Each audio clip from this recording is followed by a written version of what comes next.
This is CGTN, China Global Television Network.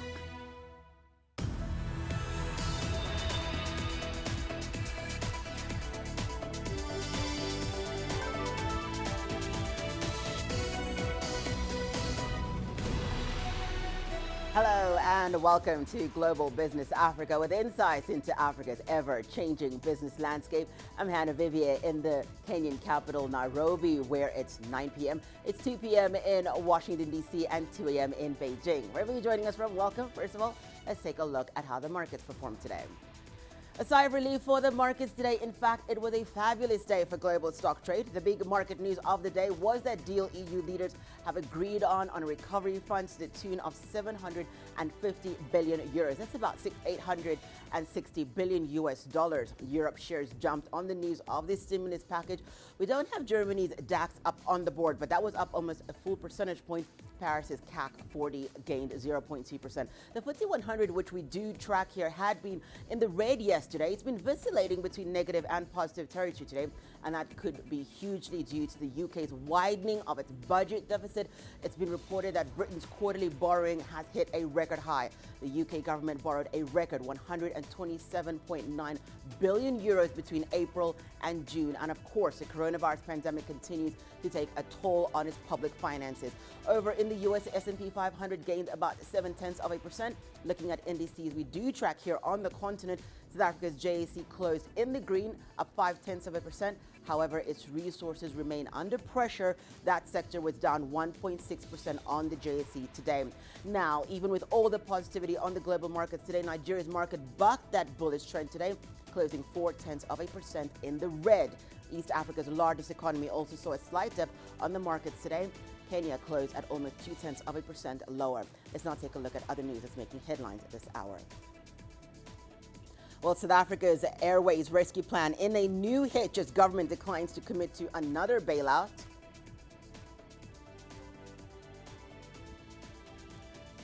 Egypt set to issue Islamic bonds in both local and international markets.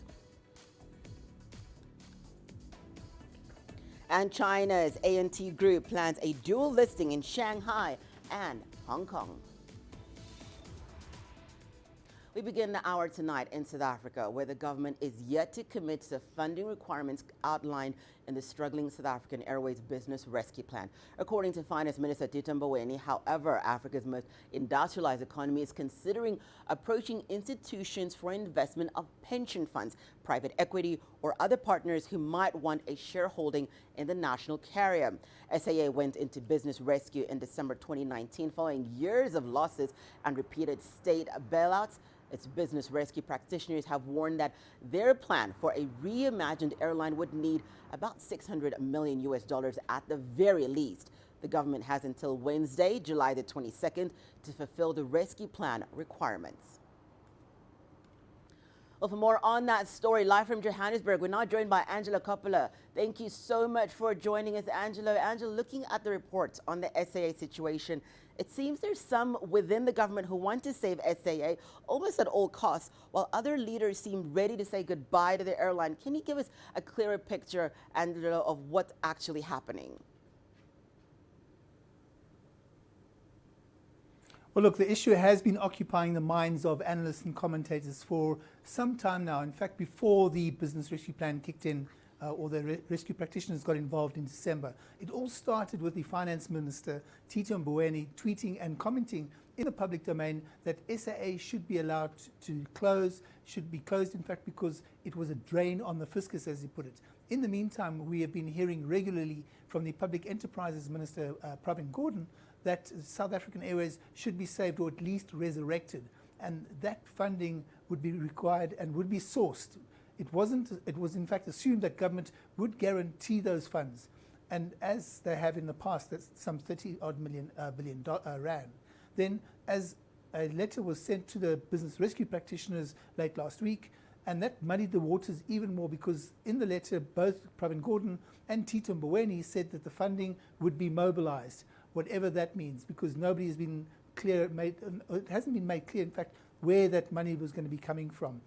So it muddied the waters the more. We still don't know if that money will be raised, and neither do the business rescue practitioners for that matter when we spoke to them this afternoon. But as you said, tomorrow is the deadline for the detail. It's the deadline for the conditions precedent for that business rescue plan, which has to be met. So we wait to see what happens by midnight tomorrow night, Hannah.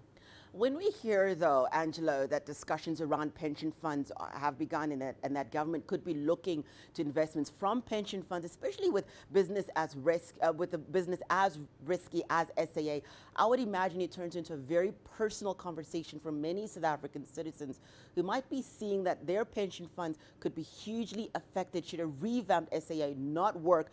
How are the current discussions navigating that very real scenario, Angelo?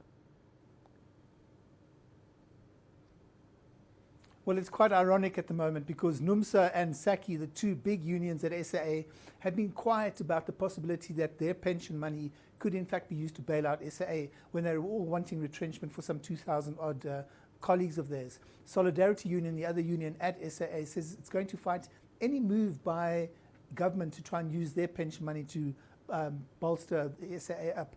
Mboweni, of course, might be referring to the government employee pension fund money, which is managed by the PIC in South Africa, or he could in fact be targeting the wider pension fund sector. And I say this because he's been making noises for some time now about using a portion of pension fund money to help build new infrastructure in South Africa. Either way, of course, government will be careful about alienating any unions on any side of the political spectrum because they rely on those votes come election time. Hannah? SAA has cost South Africa about 30 billion rands in bailout funds over the past 10 years, and yet still the airline has remained dysfunctional, Angelo, to the point that now this could be the end of SAA. Right now, an additional 10.3 billion rands, which is about 624 million US dollars, is needed to save the airline. What is government saying to potential investors that would maybe cause them to believe that pouring more money into the SAA might actually be worth it? Well, look, it's common cause that it takes a very special kind of investor to get involved in an airline anyway, especially one that's on Skid Row. I mean, just ask Richard Branson about that. Government, of course, is looking for a strategic equity partner, and we do understand, and we're led to believe, that there may be some interested parties there, but there are no details as yet. In terms of what could be offered, well, there may be some tax breaks for an investment from one of those partners or potential partners, although it's difficult to see what else there can be offered other than, of course, a bigger slice of that profit that might be made eventually in 3 or 4 years' time. But it appears that government wants to maintain control of the airline, and that's going to scare off investors. That said, though, if there's a deal, it's unlikely any details are going to be made public anytime too soon. So until there are any firm offers on the table, we're in the dark, and we're probably likely to stay there, Hannah. During this time of COVID, where South Africa, like many other countries, has not been exempt from shedding jobs, loss of revenue, and analysts are saying that no one can tell right now when economies will recover. What are you hearing, Angela, from individual South Africans themselves about what their thoughts are about rescuing a failed entity like SAA when so much of the rest of the economy is in such dire need of stimulus? Well, look, there's indignation, there's no question. The opposition politicians are indignant. The NGOs are very vocal. But individuals generally are more concerned about themselves. They're worried about their livelihoods. They're worried about their futures. And, of course, they're worried how they're going to put food on the tables at the end of the month. I get the sense from people that we speak to on occasion that they've almost given up. They don't know what to say. In fact, their concern is more immediate and more personal. If you're an ANC supporter, you're going to say that SAA and by extension the other SOEs, that's the state-owned entities, must be saved and funded by the taxpayer money. If you're a non-ANC supporter, you're going to say shut SAA down because it's seen as a vanity project by many. People, of course, aren't sitting on the fence here, and it's based purely on political affiliations. Hannah? Thank you so much for that, Angela. Angela Coppola joining us live from Johannesburg, South Africa. Well, the International Monetary Fund has approved a $7.6 million debt relief package for Burundi to help it deal with the impact of COVID-19. The Washington-based lender says the debt relief will help free up the East African country's resources for public sector health needs. It will also help mitigate the balance of payments shock posed by this global health emergency. Burundi launched a COVID-19 mass screening exercise earlier this month after the new government shifted the country's policy on the pandemic. The country had largely remained non-responsive over the pandemic, but the incumbent president Viviers administration has taken a different approach. So far, Burundi has reported 322 COVID-19 infections and 1 death. Meanwhile, the Tanzanian government is seeking new investors for 8 premium horticultural farms in Arusha that it had repossessed, according to Deputy Agriculture Minister Hussein Bashe. The farms located on the southern slopes of Mount Meru were once pioneer producers of barley, wheat, flowers, and vegetables. They have been lying idle for about a decade now. The farm owners are said to have fled the country after defaulting on government-insured loans amounting to a little over $19 million. The owners, local and foreign investors in joint ventures, borrowed the funds through the Bank of Tanzania's credit guarantee scheme between 2005 and 2007.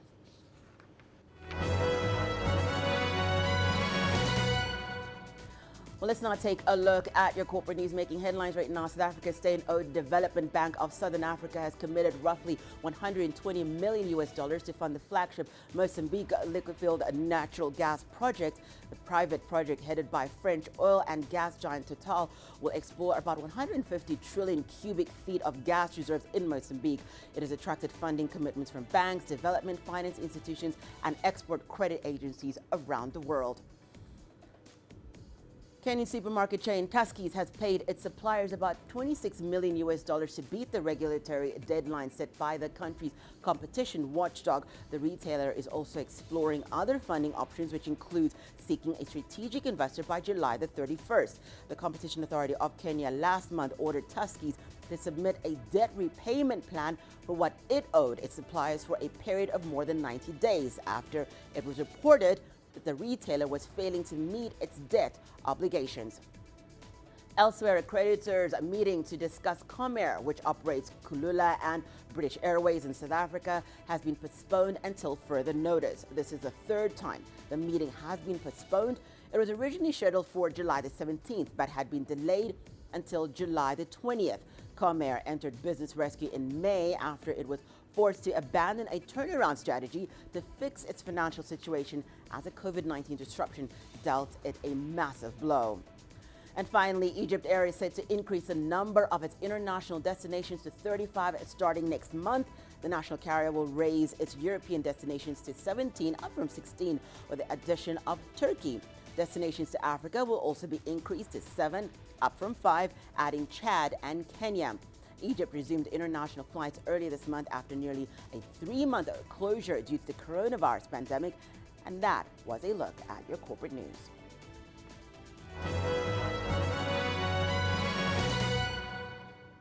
Well, we're now going to take a short break and return. News-making headlines including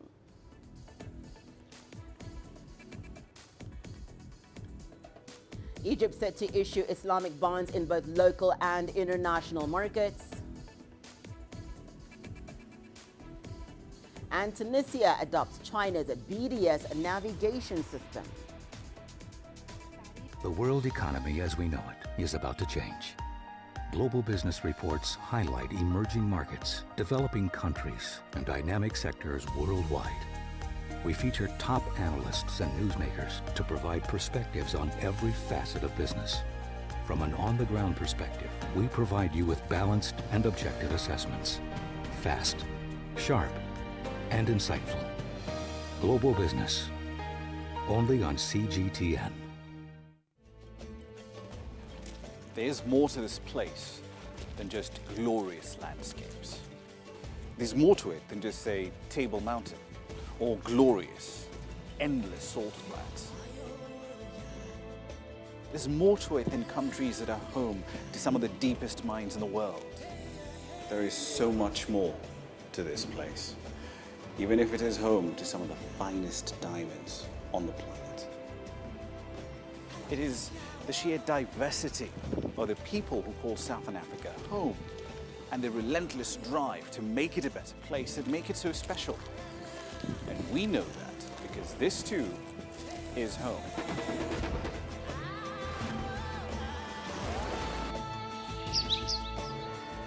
no one knows Southern Africa like we do. CGTN, see the difference.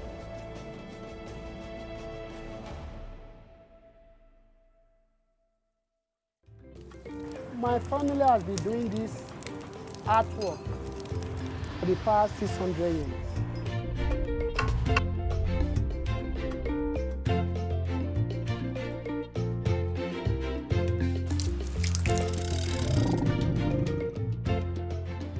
My dream is to be the leading player in Africa in spice sector.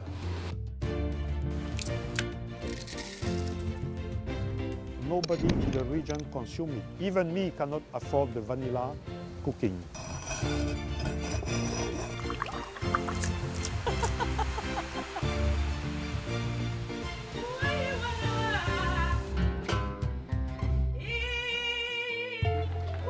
What we've created here is the elegance, the color, the celebration of life.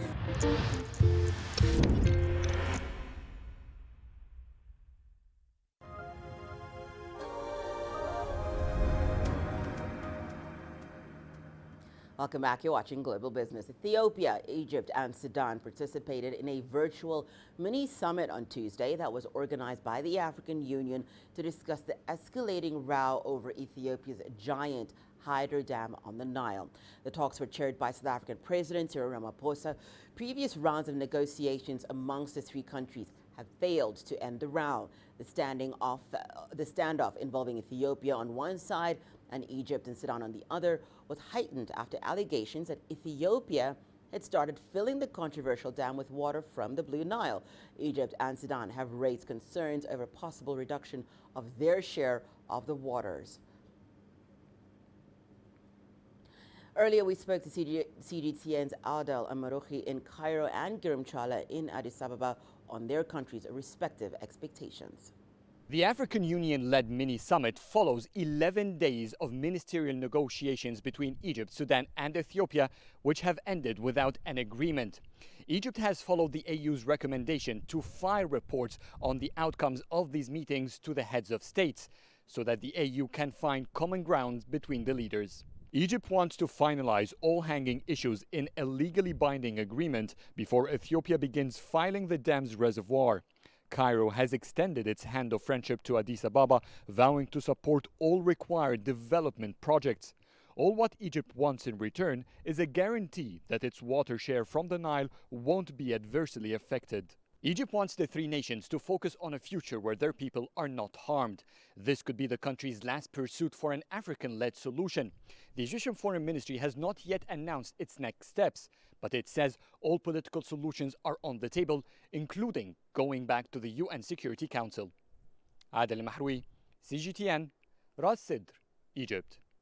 The latest round of negotiations and what is the second attempt by the African Union is hoped to resolve the major contentious issues around the GERD talks. And alongside Ethiopia, Egypt and Sudan, South Africa as chair and DR Congo, Kenya and Mali as members will take part.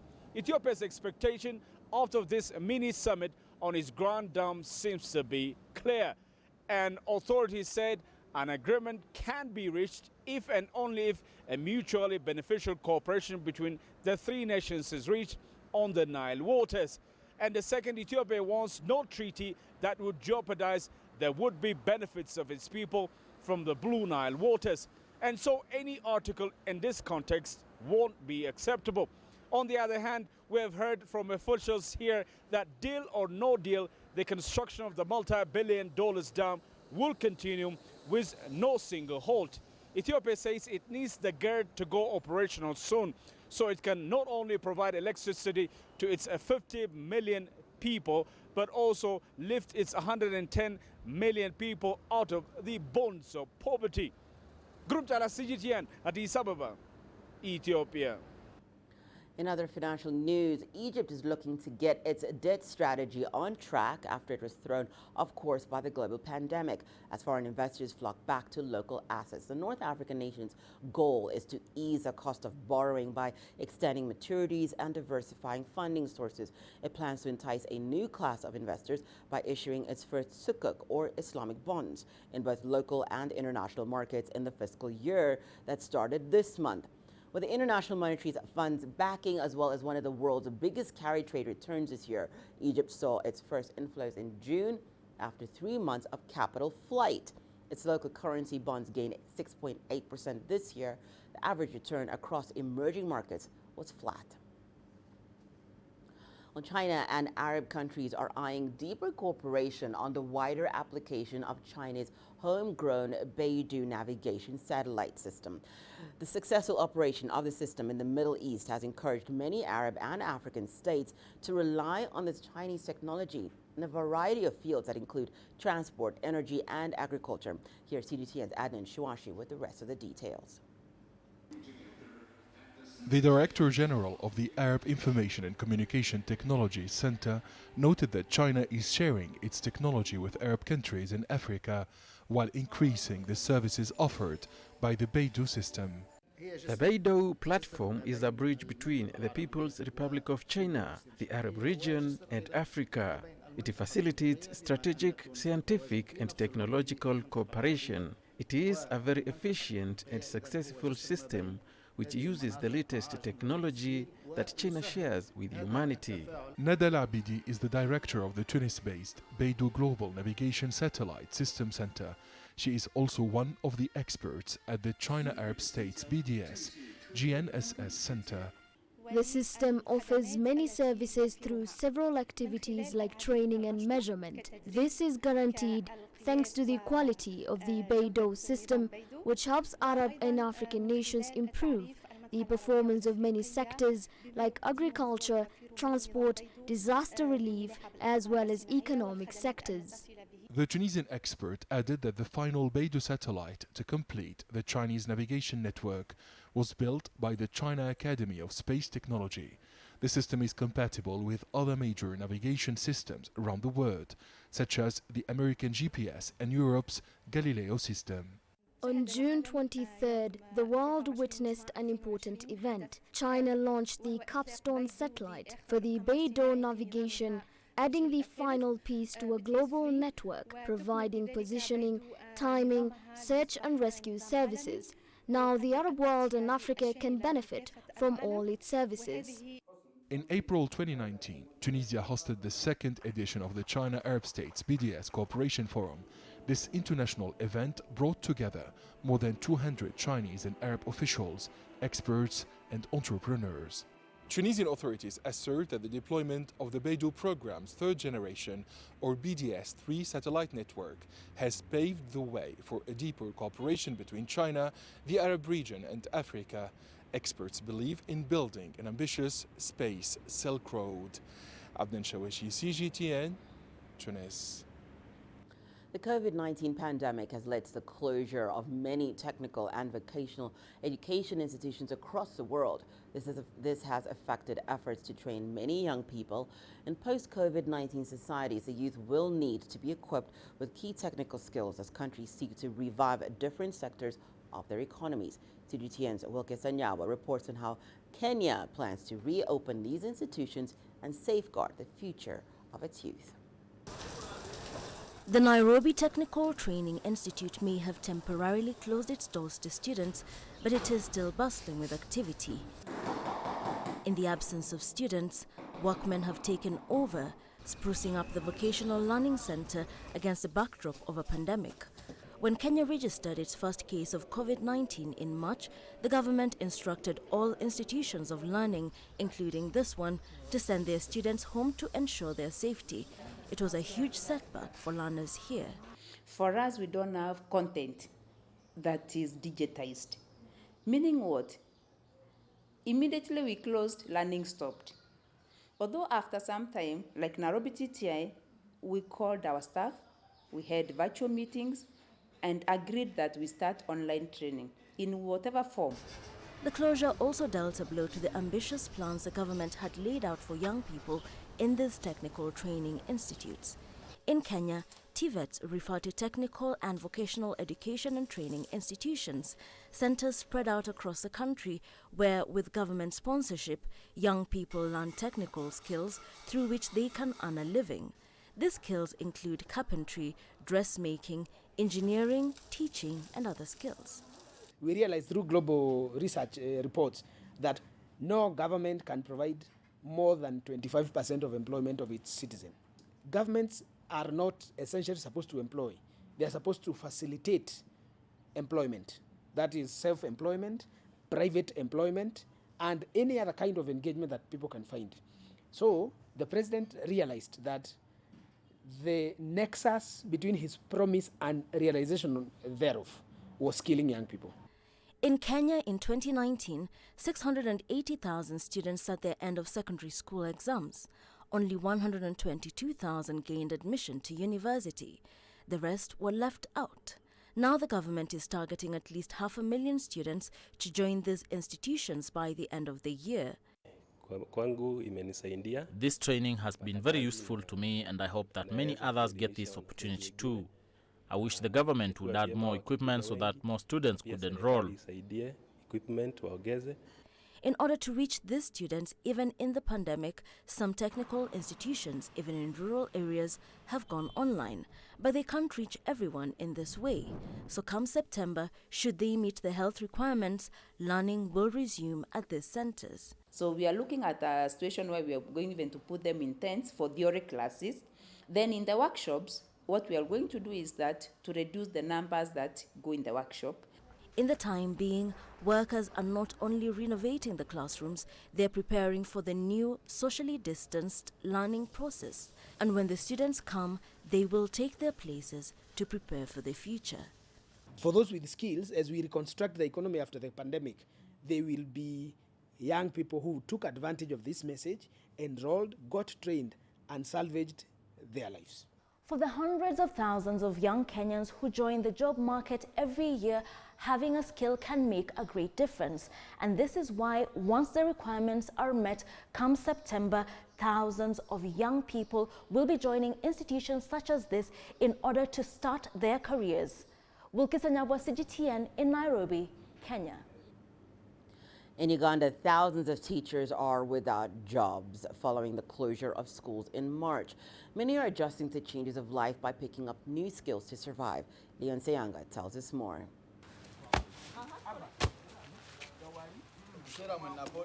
It's been months since Ismail Lubega stood before a class. The closure of schools due to the COVID-19 pandemic put the teacher of history out of work. Without pay for months now, he has taken on another job in construction. As a teacher, you're supposed to be very quick in thinking. You're supposed to work very fast. Because when the situation, we realize that we don't know when COVID is going to end, we realize that we can't just sit. Lubega is not alone. With savings from their group, these teachers purchased raw materials and are now making paving stones. We used to sit every Thursday and we collect some money, 20,000 each, and we realized that we can use this money in COVID so that we can start instead of sharing that money. And it is already picking on. The teachers here say they learned how to make the paving stones in a few weeks. The group can now produce about 700 pavers a day. All take turns to work here, and they say they can make more pavers than they already do. We believe that we can make even 1,000 or even 2,000, but we are limited by the machinery that we have, so it becomes really hard. Like you've seen, we are so many today, but then the machinery is lacking, so we are not making the optimum that we ought to make. Uganda has more than 360,000 private school teachers. It's still uncertain when they will return to the classrooms. And the longer schools are closed, the more Frederick Odul worries. The teachers who have learned some of these skills, the teachers who have earned some little money from these different jobs that they have been doing, sincerely, it will be very difficult for them to go back to class. Now, and that calls for our directors, that calls for the government to come in and support the private schools. so that even the salaries of the private school teachers should be increased. For now, the fuel cells are helping Lubega and his colleagues pay their bills. That could probably go on much longer, at least until Uganda is declared coronavirus-free. Leon Sanyanga, CGTN, Nsanji, Central Uganda. Nigeria's real estate sector is reeling from the effects of the coronavirus outbreak. The crisis in Africa's biggest economy has been made worse by the devaluation of the local currency. CGTN's DG Badmus looks at whether easing restrictions could present an opportunity for recovery of the sector. Nigeria's real estate sector was already experiencing a slowdown before the COVID-19 pandemic hit the nation. Now, the sector is almost at a standstill. And one man who's really feeling the pinch is Dejo Olawanyi. An architect and an estate developer, Olawanyi has had to drastically scale down his operations following the outbreak of the deadly virus and the several restrictions imposed by the government to curb its spread.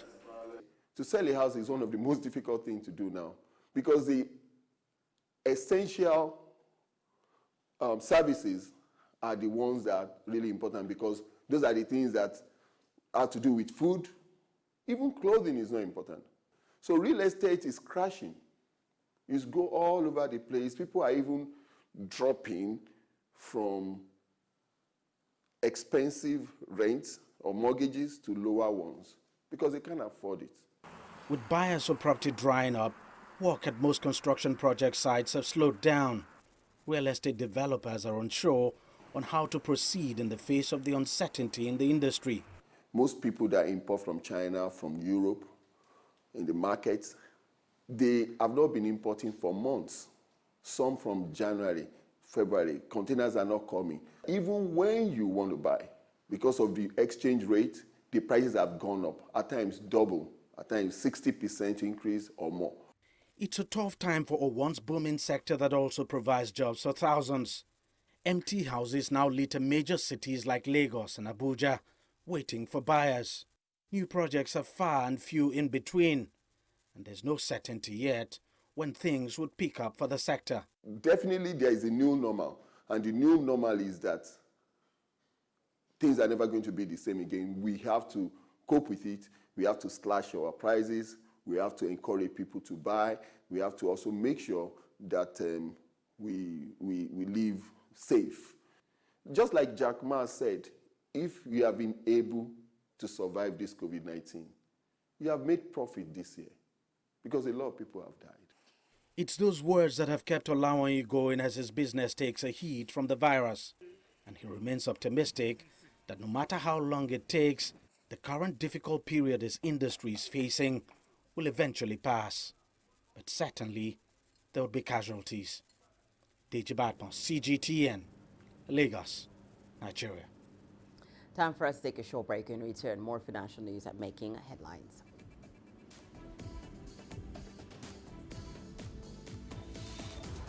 China's A&T Group plans a dual listing in Shanghai and Hong Kong.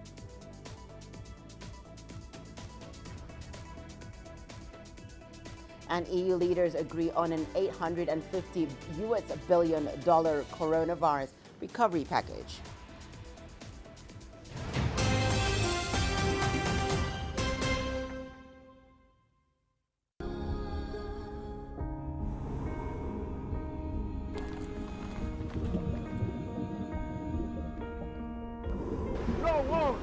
No one again began holding guns. Machine guns promptly forces towards the protesters.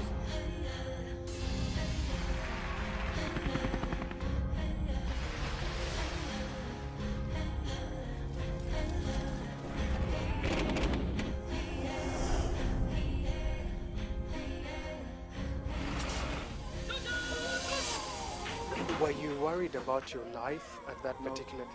Not at all. The active, thank you very much for your time. What is your assessment of the state of the continent today? Africa has the potential to power itself. Excuse me.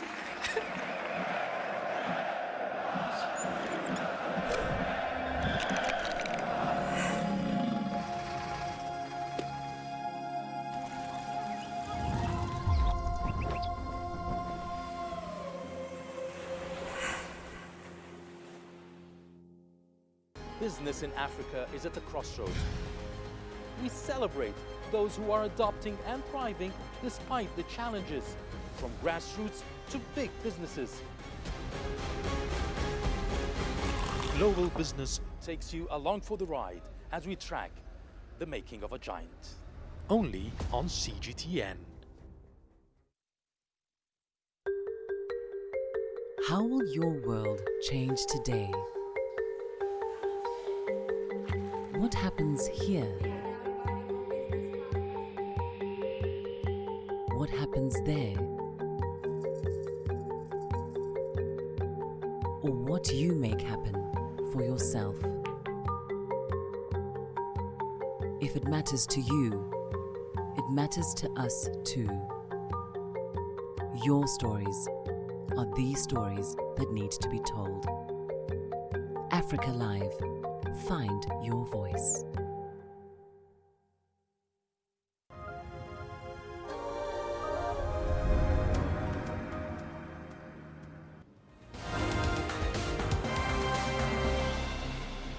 Well, here's a recap of some of the top stories for this hour. The trial of Sudan's former President Omar al-Bashir over the 1989 coup that brought him to power has begun in Khartoum. He's being charged alongside his former allies. Al-Bashir ruled Sudan for 30 years before being deposed by the military in April of last year. His ouster followed widespread protests. Ethiopia, Egypt, and Sudan participated in a virtual mini-summit on Tuesday that was organized by the African Union to discuss the escalating row over Ethiopia's giant hydro dam on the Nile. The talks were chaired by South African President Cyril Ramaphosa. Previous rounds of negotiations have failed to end the row. The standoff involving Ethiopia, Egypt, and Sudan heightened after allegations that Ethiopia had started filling the controversial dam. Uganda's President Yoweri Museveni has announced his intention to contest in the country's next presidential election in 2021. 75-year-old Museveni will be seeking a sixth term in office after 34 years in power. President Museveni is seeking to run for office on a ticket from the ruling National Resistance Movement NRM party. The ruling party's electoral commission says he is so far the only person who has shown interest in the top position. And heavy monsoon rains continue to hit South Asia. Floods and landslides have killed over 100 people in India. In the country's east, at least 9 rivers have risen beyond their danger levels, inundating many villages. More flooding has been warned for Bangladesh and Nepal in the coming days. Bangladeshi officials say nearly 70 people have died and that 1/3 of the country is now underwater. And that was your news, making headlines.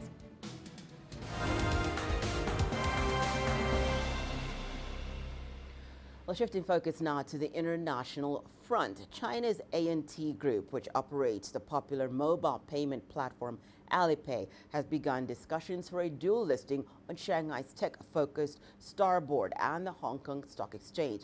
The company is seeking a valuation of more than $200 billion, which would be on par with the likes of Bank of America and larger than ExxonMobil.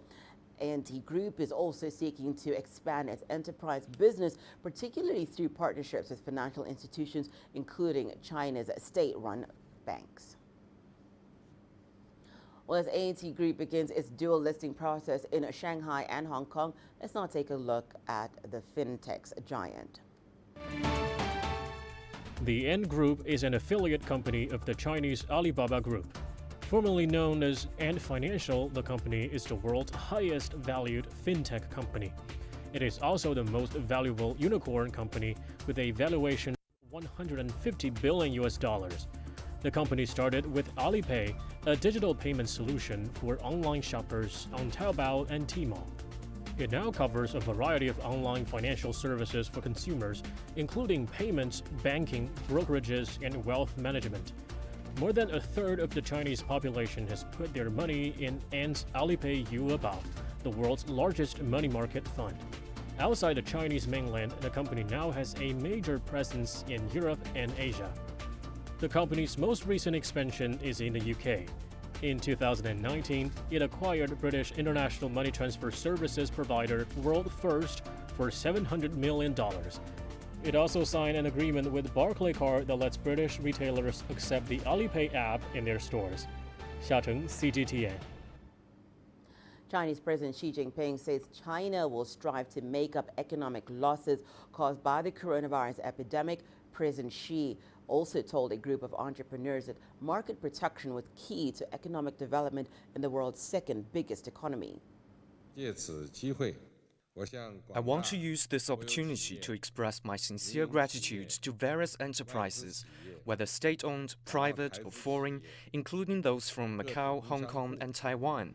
I would like to thank them for their contributions during the coronavirus pandemic and their efforts to prevention and control. China is also set to implement more targeted policies to benefit and support businesses. That as it aims to create a favorable legal and international environment for commerce. President Xi has called on authorities to conduct more exchanges with entrepreneurs in order to develop better policies. The Chinese president says Beijing will make good use of its market advanced technological innovations to reform and open up in the face of rising protectionism as well as volatile global economy. Well, on to Europe now, where EU leaders have come to an agreement on a relief package after their longest summit in nearly 2 decades. The meeting was heading into its 5th day when it ended in the early hours of Tuesday morning. The 27-nation bloc agreed to set aside over $850 billion in grants and loans to stimulate economies rocked by the coronavirus pandemic. Leaders also agreed to the union's budget for the next 7 years, totaling over $2 trillion. Negotiations took more than twice as long as expected due to disagreements raised by the so-called Frugal Five nations. They had held out for conditions attached to stimulus funding rather than handouts. We can say that between 18th May, our joint initiative, and 21st July, we have covered an important distance, in which Europe has shown that it is necessary to explore new ways in a very special situation. The objective which we arrived at was a package of 750 billion euros in total. We ended up by having everyone's agreement for 390 billion euros worth of grants. But this is a substantial package which will enable each country to finance a good part of their national plans. Well, getting hired amid a pandemic is not easy, but it is happening. Recruiters say companies have become innovative in how they assess candidates. Karina Huber spoke to one top recruiter in the financial services industry for her tips on how to stand out. Jeannie Brandhover helps recruit senior executives in the financial services industry around the world. She says the coronavirus hasn't put a freeze on hiring. Number one, they are hiring, and they are finalizing searches without meeting candidates in person. They are able to do this because of the prevalence of video conferencing apps like Zoom and FaceTime. Brandhover says remote interviews can be quite extensive and in some ways can be more difficult than an in-person meeting. Researching before an interview is even more important now than it was before. So you take what you did in person and you take it a much farther. How do I look? How do I act? How do I talk? And practice it. She says it's also critical to pay attention to what is going on behind you in the interview. You'd be surprised how many people don't realize, how they look, how they're looking into the camera, what's behind them is going to make a difference to the client that's interviewing them. Brandhover says employers are also increasingly relying on assessment tools like the Hogan Personality Inventory Test. The Hogan Personality Inventory describes bright side personality, which tells you how a person will perform when they are at their best. It and other tests help employers better understand potential employees' leadership and management styles. Brandhover says when the pandemic first hit, many financial services firms put their searches on hold. They weren't sure about hiring when there was so much uncertainty about the future. But then things changed. Clients and companies have realized they have to hire. If they have a need and if they're going to compete and if they're going to be a leader, they have to fill these positions. Several financial firms, including Fidelity Investments and Fifth Third Bank Corp, have reportedly been on hiring sprees. Those they are hiring remotely will also likely be working remotely. So people could be, and most likely will be, working virtually for quite some time. And that's why companies are really making sure that they have the right talent to lead during this unusual time. Karina Huber for CGTN, New York. Well, tourism is one of the industries that have been hit hardest by the pandemic due to the travel restrictions. As the travel bans have been gradually relaxed, more people are planning trips and holidays, boosting confidence in that market. Lin Nan has more. The Poirier family in Shanghai live a very active lifestyle. They travel around the world every year, but the pandemic has made them change their travel plans for 2020. I think 2 weeks from now we go to Sanya, and then we are going to Inner Mongolia. I'm sure that China has many beauties that we haven't discovered yet, and places we need to discover. Thanks to various online travel reservation platforms, the family can make their travel plans and find deals easily. Being in China, the advantage is, the online system, ecosystem is very advanced, There are plenty of apps, for example, that you can get information with to just understand what destinations could be available and what kind of a good offer and good packages that are available. Tourism has been hit hard by the pandemic. Cross-province group tourism has resumed in several regions since last week, boosting confidence in the industry's recovery. One of China's leading online travel reservation platforms, Ctrip.com, forecasts tourism peaking in July and August. This has motivated travel companies such as the Fosun Tourism Group to bring new products to attract niche markets into the domestic market. Chinese customers' needs are changing greatly, especially the young customers. They have a growing appetite for new and unique tourism products. The supply in the Chinese tourism market can so far meet such demand, so more and more people chose to go abroad on holiday in the past few years.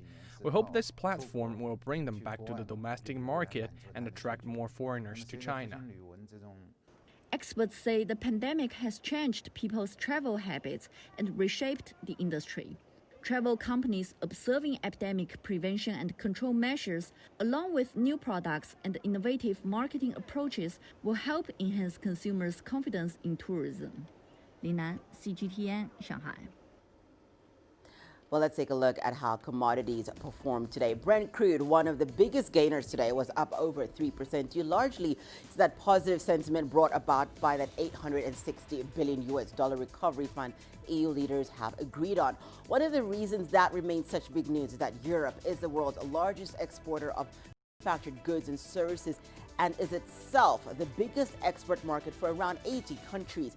So for the world market, seeing recovery in Europe would have a huge positive impact on the rest of the global economy. We have to remember, though, that much of that stimulus for the EU and other recovery funds in various economies around the world would take a while to filter through to have a real impact on the ground. So for now, there is still much uncertainty, which gold, of course, is still taking every bit of advantage of. It was up 1.2% in trade today. The last time we saw gold trading at these figures was about 7 years ago. Silver, which is usually traded as an industrial metal, is joining gold's upward surge as a precious metal, and it saw quite a jump in trade today. It was up just over 6%. The last time we saw silver at these levels was in late 2016. Platinum, another industrial metal, surging over 4% in trade today. And that was a snapshot of how the commodities fared today. Well, let's now take a look at what's coming up after the break.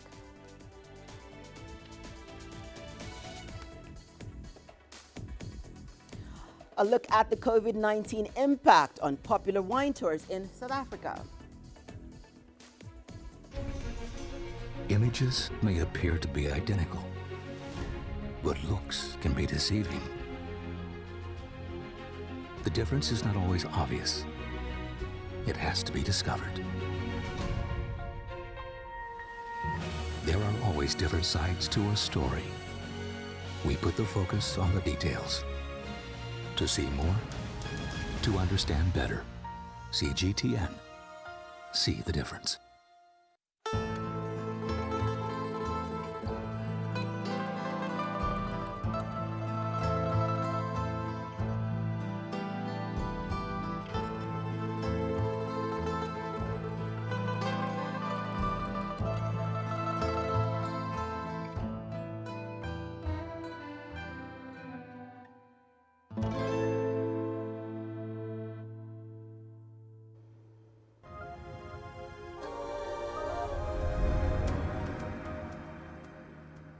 Wine tourism contributes millions of dollars to the South African economy and accounts for thousands of jobs. In 2016, the United Nations Tourism Organization found South Africa's wine industry amongst the best developed in the world.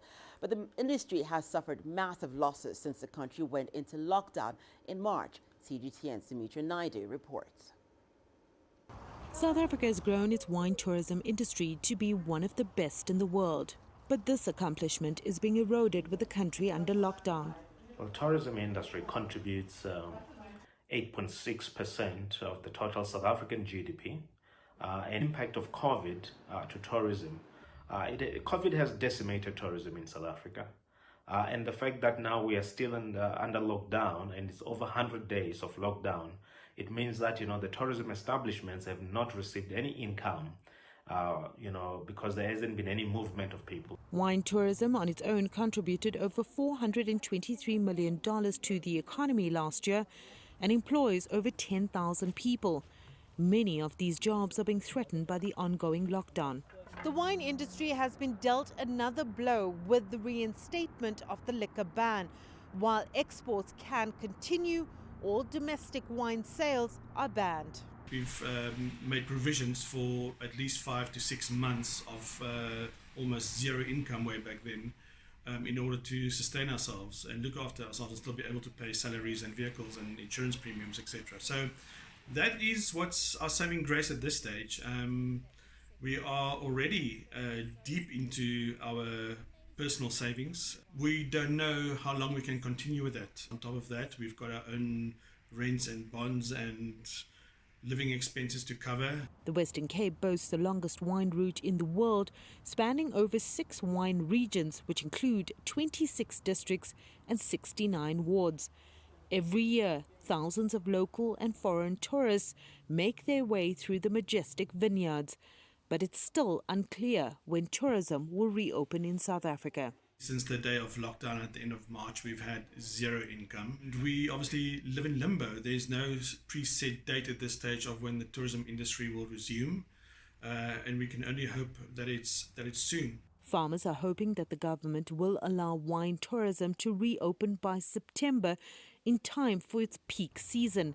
Sadly, many wine farmers just won't be able to sustain themselves until then, having been closed for almost 4 months already.